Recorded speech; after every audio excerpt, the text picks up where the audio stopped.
L'enquête se poursuit dans l'affaire Pierre Palmade, ou plutôt les affaires.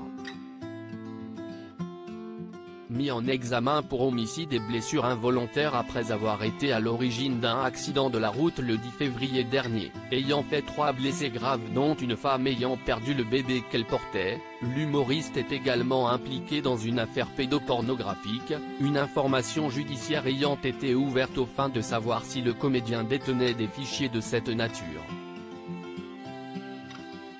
Selon nos confrères de BFM Télévision, en ce 3 mars 2023, aucun contenu ou fichier pédopornographique n'a été retrouvé dans les appareils numériques, ordinateurs, tablettes.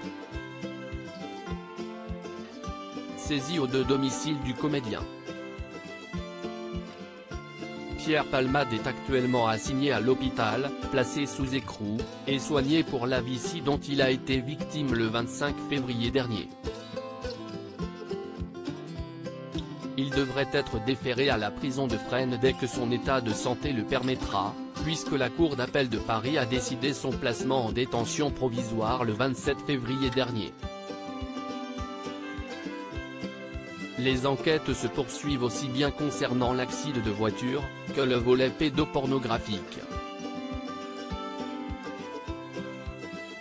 Pierre Palmade, Muriel Robin, Michel Larocque, Véronique Sanson.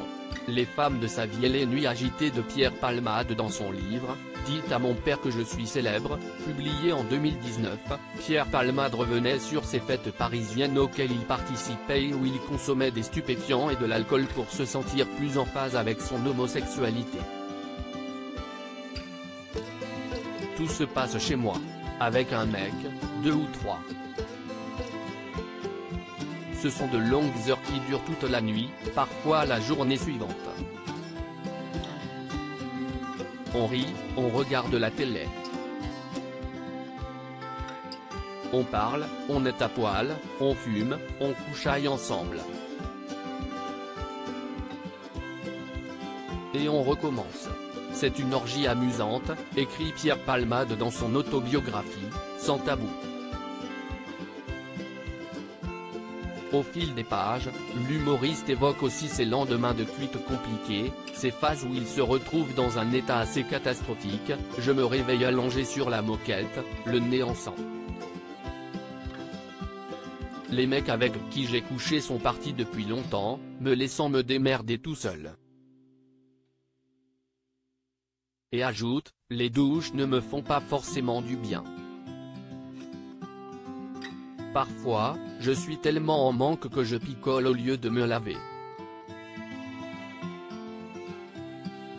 Je ne fais de mal à personne, sauf à moi.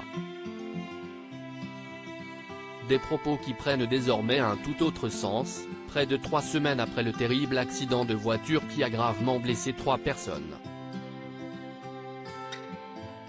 Crédit photo, Jacques Ovid Moreau.